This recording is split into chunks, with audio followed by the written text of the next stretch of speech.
音声メッセージが既存のウェブサイトを超えたコミュニケーションを実現。目で見るだけだったウェブサイトに音声情報をインクルードすることで、情報に新しい価値を与え、他者との差別化に効果を発揮します。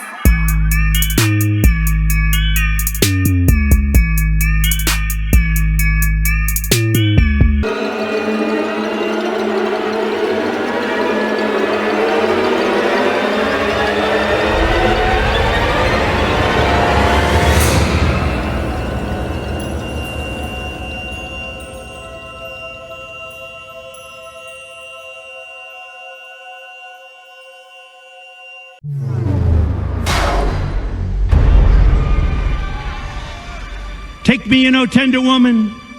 Take me in for heaven's sake. Take me in, O tender woman.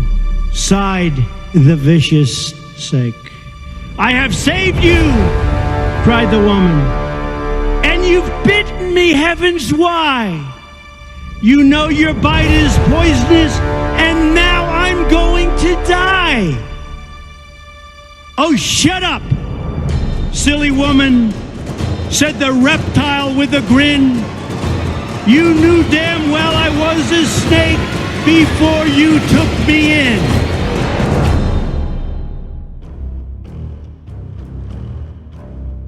This is where Satan is taking the world. Again, Satan has many strategies, but he has one goal, and that is to collect the world around one final Antichrist. We have skin in the game. Empower him to defeat God. The hostages and their families. Moreover, Netanyahu also blessed President Trump for his commitment to work with Israel to ensure that the Gaza Strip will never be a safe haven for terrorists.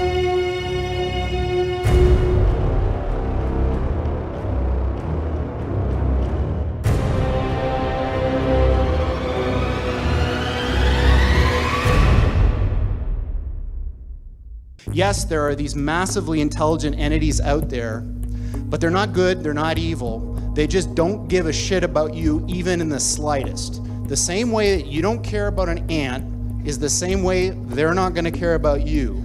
And these things that we're summoning into the world now are not demons, they're not evil, but they're more like the Lovecraftian great old ones. There are entities that are not necessarily going to be aligned with what we want. So this transition is really, really massively important for our entire species to navigate. And going back to that thing that Sam Harris was saying, nobody is paying attention. This thing is happening in the background while people bicker about politics and what's going to be in the healthcare plan in the US. And underneath it all is this rising tsunami that, if we're not careful, is going to wipe us all out. Here comes the Antichrist, okay? He comes with a bow. Well, there's a thing in the world today called a rainbow. So could he come with the rainbow and be all about, hey, look at me, you know? Well, then that would kind of make sense, because we're seeing a big push for the rainbow and things like that. Now, if you know your Bible, the Bible says that the Antichrist has not the love of women.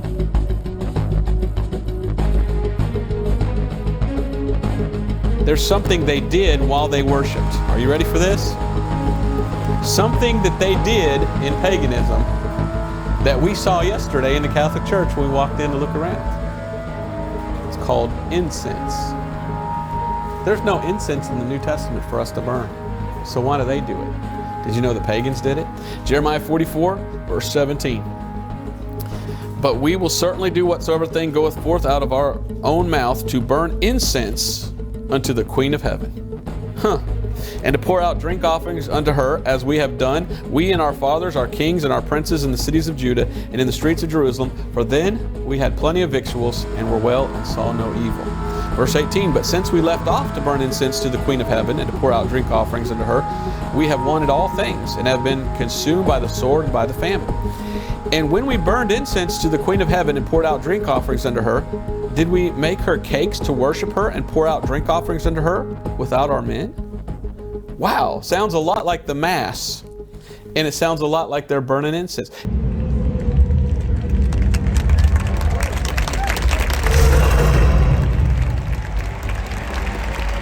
Pam Bondi promised it. She handed out the empty binders, promising to fill them up. No, she's not going to release that because, as Elon Musk has hinted, maybe name number one on that list is Donald Trump. And there's other names on that list that they can't allow to be put out there because of the damage it will do to the institution that Israel has taken control of through its blackmail operations. One of the reasons why they will never release or act on the Epstein file is because it's an Israeli operation. And we just talked about who's calling the shots. The Epstein entity that he was running still exists. It's been handed off to the next Epstein, who continues to control everybody in Washington, D.C. to the same level that Epstein did. This is an Israeli intelligence operation. If people can't see that, if they're unwilling to understand that, so be it. But I'm going to call it as I see it. And we know for a fact that this is 100% an Israeli intelligence operation designed to control the levers of power in the United States through sexual blackmail.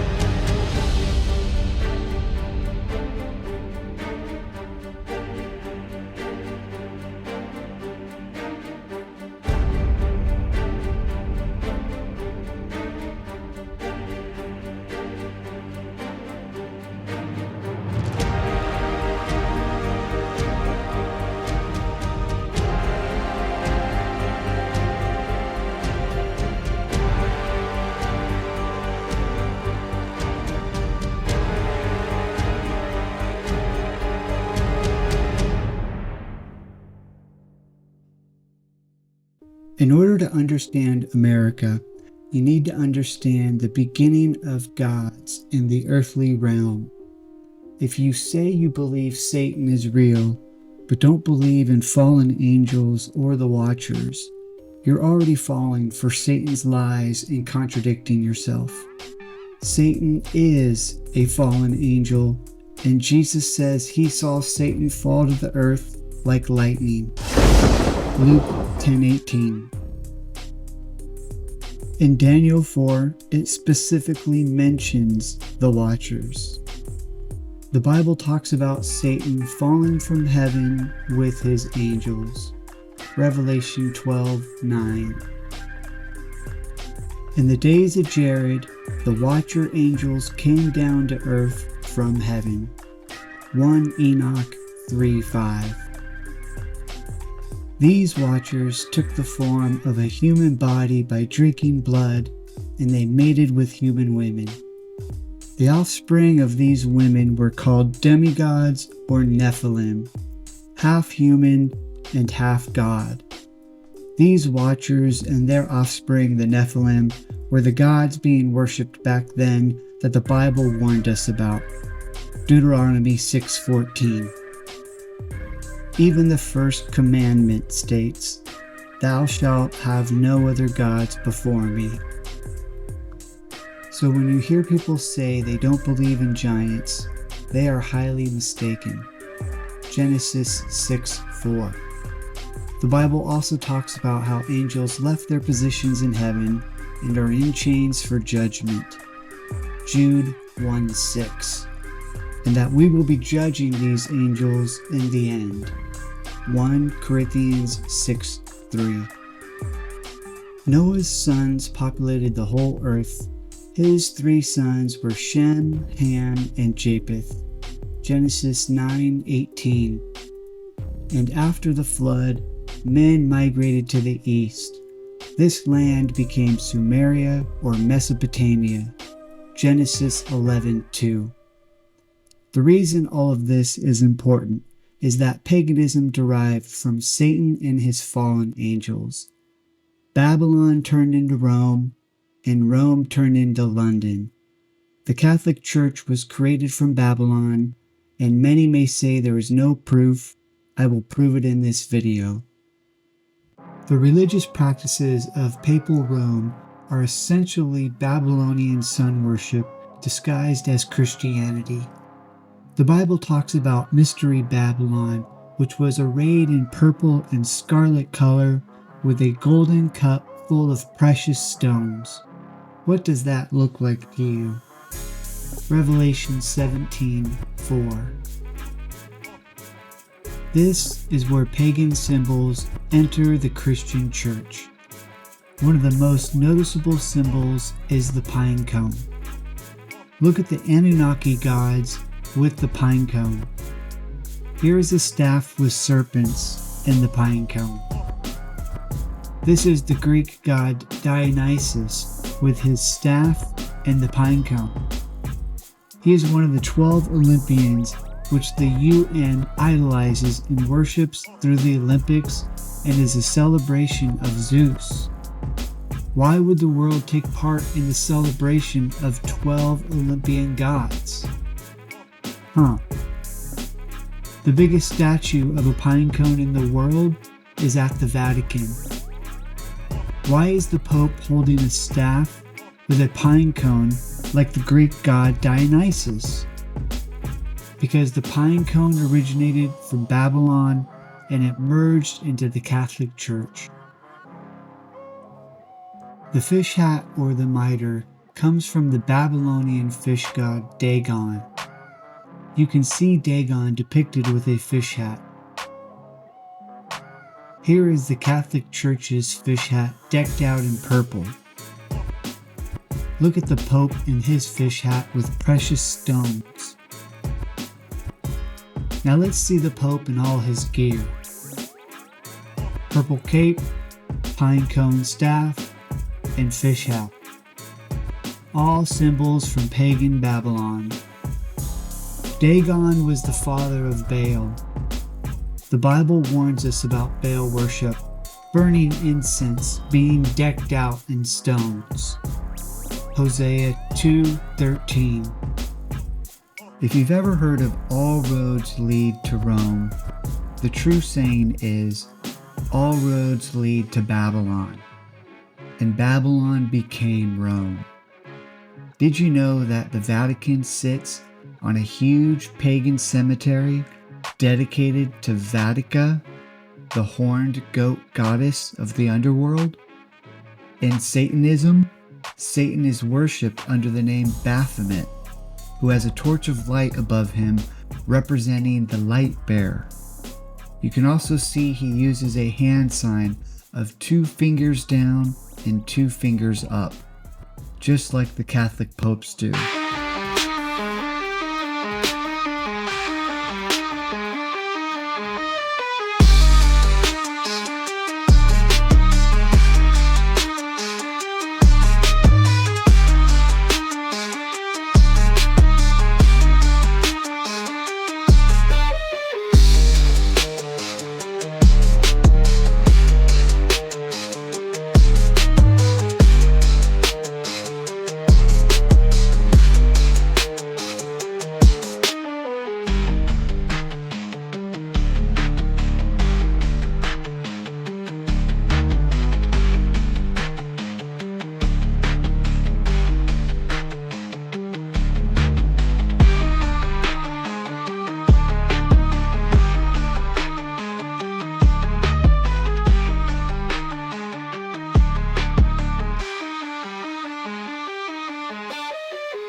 The Catholic Church calls itself the Holy Mother Church. Mystery Babylon is described as the mother of harlots. Revelation 17:5. Nimrod's wife was known as the Queen of Heaven. Her name was Semiramis. In the Roman Catholic Church, Mary is called the Queen of Heaven. The phrase Queen of Heaven in the Old Testament unequivocally refers to pagan goddess worship which God condemns. The Israelites were condemned for worshiping the Queen of Heaven by making cakes and offering drinks to her. The Queen of Heaven is identified as Ishtar, Ashtaroth, Astarte, or Mary. Jeremiah 7:18. Just look at all the similarities between the Statue of Liberty and the painting Satan Summoning His Legions. Look at the similarities between the Statue of Liberty and the sun god Sol Invictus. Really? And the sun god Apollo. The Statue of Liberty represents Lucifer, holder of the light or the light bearer. In Washington, D.C., they worship the obelisk, which symbolizes the sun god Ra. The obelisk also represents the sun god Baal, which the Bible also warns us about. Jeremiah 19:5. Freemasonry is deeply intertwined with the British Empire. The British Empire is also tied to Satan worship. Just listen to Prince Harry on his take. You know, again, going back to the relationship between certain members of the family and the tabloid press, those certain members have decided to get into bed with the devil, right? To rehabilitate their image. Yeah.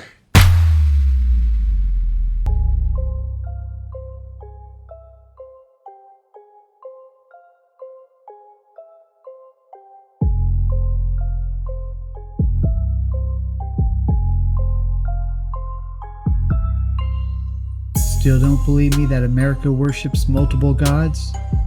All the founding fathers of America were Freemasons. That's why you see this monument being worshipped. And why is Baphomet in Washington, D.C.? Look at the Olympian gods at the D.C. Union Station. The fact that Meghan and Prince Harry are cousins, and that every president in the United States is related to King John Lackland should tell you everything you need to know about the creation and the management of this country. Look at George Washington posing like Baphomet. And just look at all these statues in America and tell me if it reminds you of Jesus and Christianity.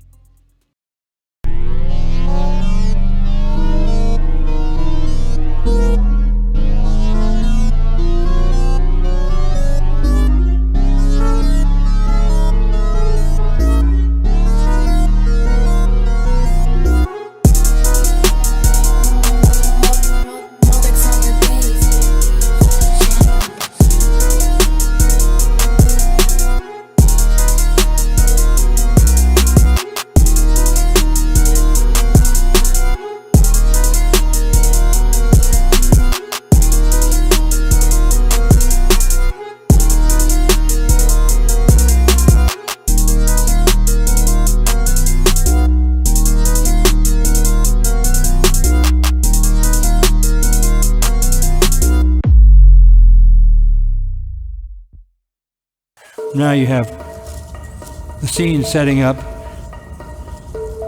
The sons of God, meaning angelic beings, saw that the daughters of men were beautiful, and they took wives for themselves whomever they chose.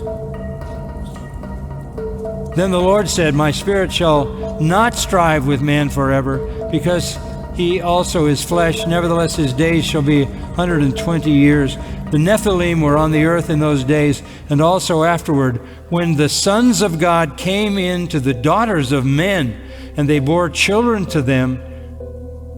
Those were the mighty men who were of old, men of renown." This was so wicked, so wicked. The wickedness of man is great on the earth.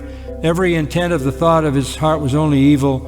And then the Lord literally said, "I'll blot out the entire human race."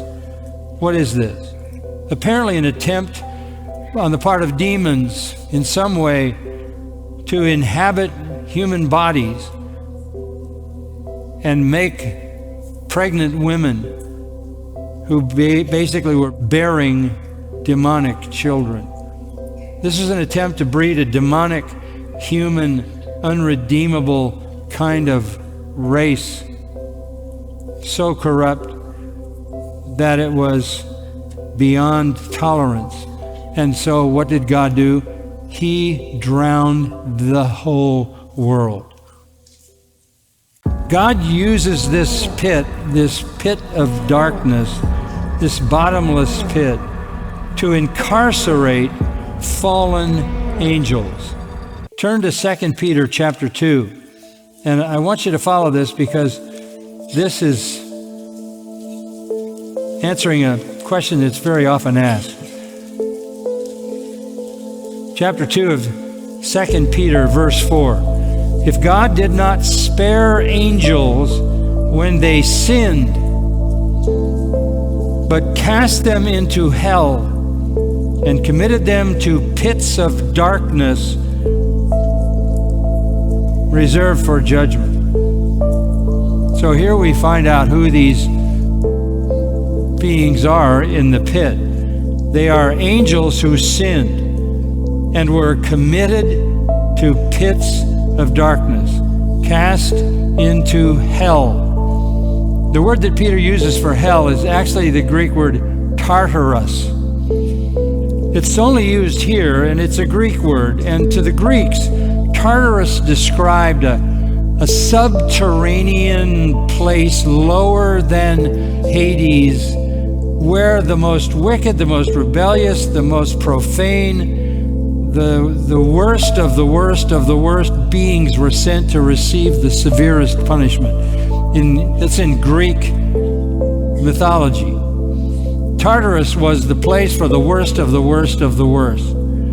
So Peter borrows that word and says, God cast angels who sinned into the Tartarus. And then he further describes it as pits of darkness reserved for judgment.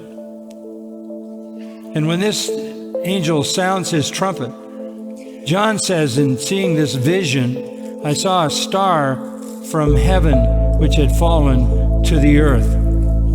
Now we've seen stars falling already.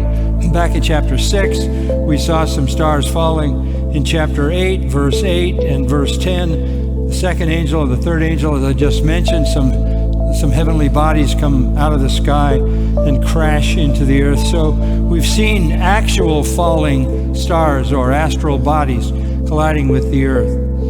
This is something different. This is a star from heaven which had fallen to the earth.